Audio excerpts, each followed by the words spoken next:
Hi everyone. I am going to invite Brianna Wellner on here for our schedule Simple Wellness Summit that we are hosting. It starts a week from today. We're so thrilled.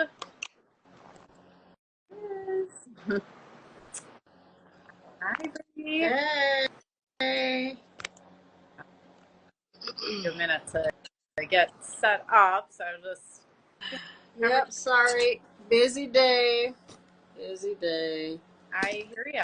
Well, hey, that's part of what we're talking about, right? We're doing the Simple Wellness Summit. I was just reintroducing it for people who are just joining in. So this free virtual wellness summit that starts a week from today, we called it Simple Wellness because it is all about how to make your wellness practices simple for our busy everyday lives. So they are jam-packed with 24, counting us, guest speakers speaking on a variety of different ways that you can incorporate wellness practices into your daily lives for a way that is realistic and achievable for you. So we're so they start June next Tuesday, June 25th. And we'll be releasing more videos on the 26th and 27th. So each day we have a different topic. So day 1 is stress management, day 2 nutrition, day 3 the mind-body connection. So we've been talking about the last couple of times we've been on here about stress management because that is one of the big ones, and it is influenced by the mind-body connection and nutrition. So they all kind of work together. But today we also wanted to specifically focus on stress management as it applies to our relationships with other people and how to handle stressful interactions or stressful things that come up in your relationships with other people. So yeah, we both got some speakers that will be touching on that, yeah, I feel like one of the common themes that I've seen with both of our speakers speaking on relationships is self-love. Would you say that's true, Bri? I would say 2 things: self-love and communication, because no one can read your mind. You are with a completely different person. You may mesh, right, and have the same thoughts at the same times, but like if they do something that irks you, they're not going to know unless you tell them. And if you don't have some sort of self-love practice put in, it will be an argument instead of a conversation. Right? Like, you got to make time for yourself. Real talk, this morning, right? I wanted to drop my daughter off, get my coffee, and go sit in a coffee shop and push through, right, on this project with the back end stuff before I had another meeting at 11 o'clock. And I thought I had left something at the yoga studio that I taught at last night. So I went to the yoga studio, and there was conveniently a class 30 minutes later.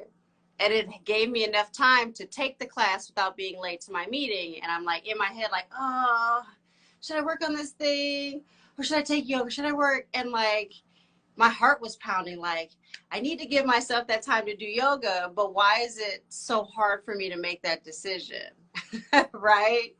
Like, as a yoga teacher, I'm not always privy to get my classes in on my time, right? Like, therapists need therapists, right? Like, doctors need doctors. Yoga teachers need to go to yoga classes too. And, you know, just with my schedule with caretaking and the kids and stuff. And then also me going out to clients, it's like I don't get time to sit down and have like a whole hour. I'll do a little bit in the morning, right? Maybe a little bit of stretching or a little bit of stretching in the evening, but not like a dedicated time, right? So I feel like self-love has been this buzzword, but it's turning into more of like, it's not a buzzword, like it's giving yourself permission to do the things that keep you regulated. Like my husband, for example, the gym, right? He may wanted to go to the gym 7 days a week. It never happens 7 days a week, but he just got a new job where he's working from home. He got a yoga mat. In between meetings, he'll do burpees because he knows he needs to keep himself active to be able to show up to be a better husband, a better father, you know, a better caretaker, a better employee or a better manager, you know, like, and again, as women, you know, or people that are taking on that womanly caregiving role, we always put ourselves on the back burner, and we've been conditioned to do that, right? So albeit the self-love buzzword, it's not a craze, like it's actually something that you need to do, right? Self-care could be going to go get your hair dyed every month, right? Or getting it cut, you know, because that's a process where you can just like relax and let somebody else do your hair, right? Or your monthly brunch with your girlfriends, right? That could be something that really fills you up, that you need, you know? So whatever it is, a walk in the park or, you know, something, like you got to find something. Because then too, when you get into those stressful situations, especially when you're dealing with other people,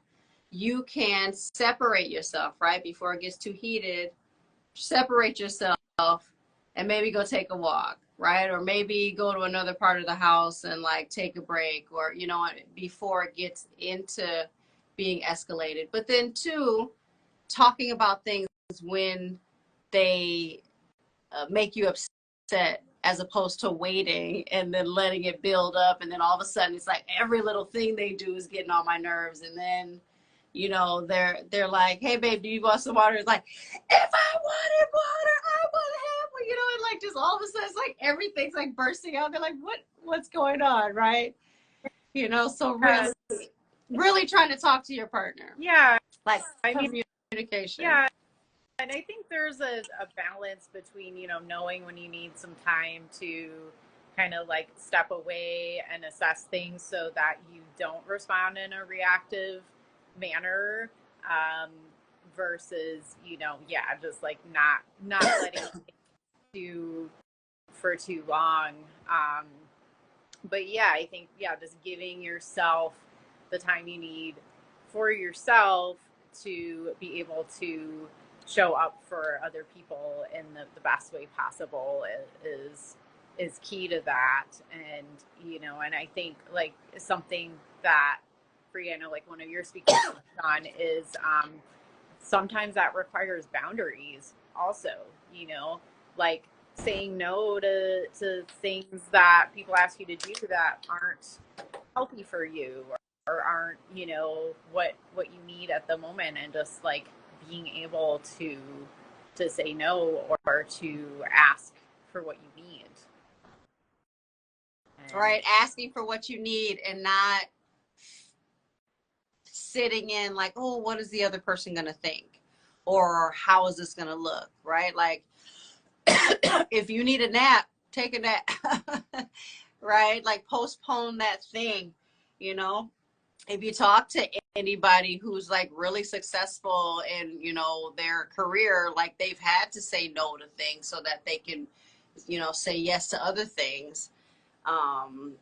And I think too, like boundaries is hard because, again, like we're conditioned, and maybe not just as women, but as Americans, right? As a workforce, like to work and work and work and work. Yeah, we may get vacation times if you're lucky, right? Like I waitressed for a long time, so that there was no vacation time, no PTO. But you know, you get that job, it's like, you know, you can't take time off, you know, or even the maternity leave here is like, you know, 8 weeks, 12 weeks if you have twins, and overseas it's like 18 months, 2 years. And, you know, both parents too, if both parents are involved, like, we don't value rest here. It's like work until you die, right? Like you could sleep later or whatever, you know. And when we're finding out that scientifically, like, you need rest, you also need those things that make you like who you are, right? Like we said, the haircuts or the meetings with the girlfriends or the working out or going to the church or the mosque or drawing, Yeah, right? like identity affirming practices. That's something that some of our speakers will be discussing, like how to assert your boundaries in an affirmative way with your voice, because so much, over 60% of our communication is nonverbal. So it's so much more than just words when you communicate something, or like when you're dealing with these societal systems that want to try to push you to act a certain way and just follow all the other little worker bees, or like even when you go to a doctor's appointment and you get rushed at the doctor's office, and you maybe feel like you don't have time to get your questions answered or to be able to make an informed decision. And being able to have these skills in place to be able to ask for what you need, or for clarity or whatever it is, from a place of confidence, and it just knowing who you are and what you need. And I think especially I know we have Heather Gross like talking about how to speak up for yourself in the medical setting. And I think that's huge too, when we're talking about wellness, just, not settling necessarily for what the first doctor or provider tells you about your concerns, and, having the authority to say, no, I think I'm going to get a second opinion, or, just to, express whatever your opinion and thoughts about your care are.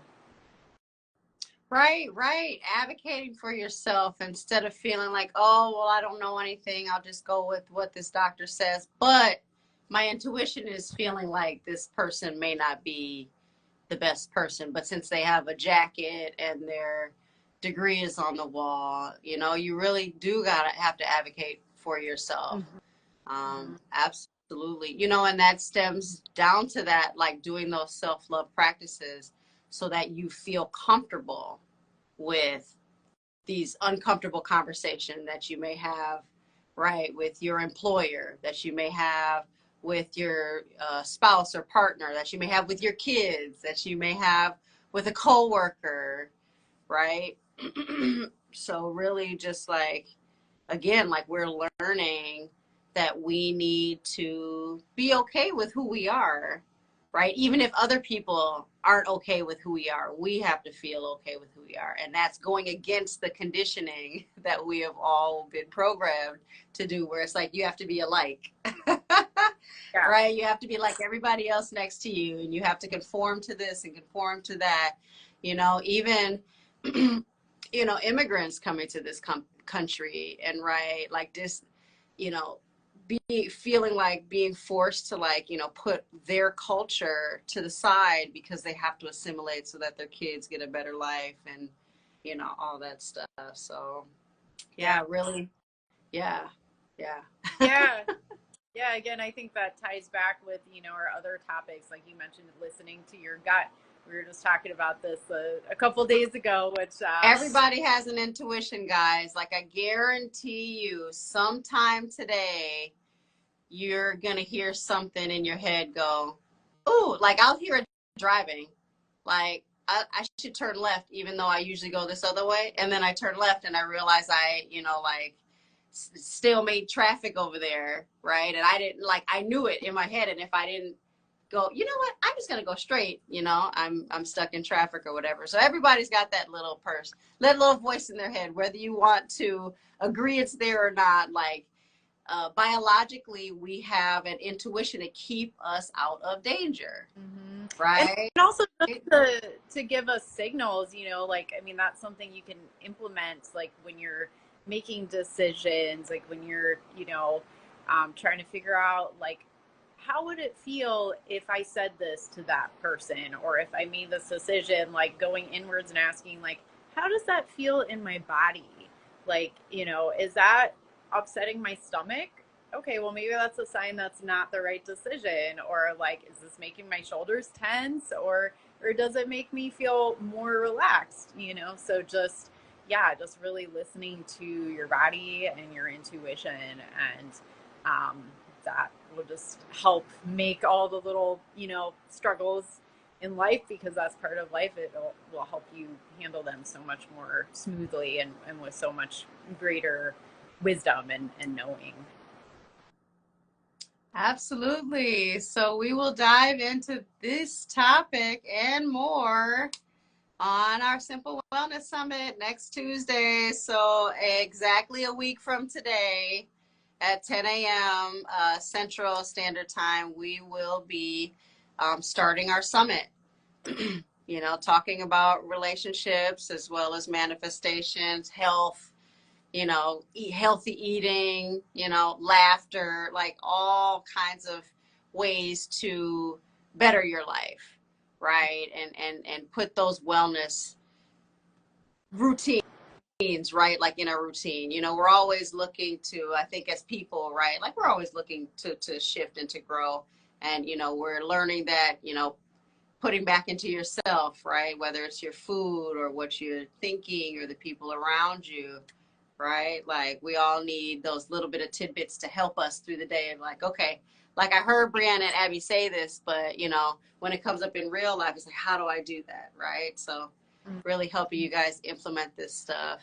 And you know, maybe you learned something you didn't know before, or maybe we're re-educating you. You know this stuff, but you know you're pushing it down because you're too busy at work to take care of yourself. So we cannot wait for you guys to join us. Simplewellnessnow.info. We also, Right, starting next Tuesday, the 25th. yeah, we got also got the registration links in our link in bio, if that makes it easier. Yes, guys. Yeah, Come join us. We can't wait to see you. yeah, can't wait. All right. Bye for now. Bye.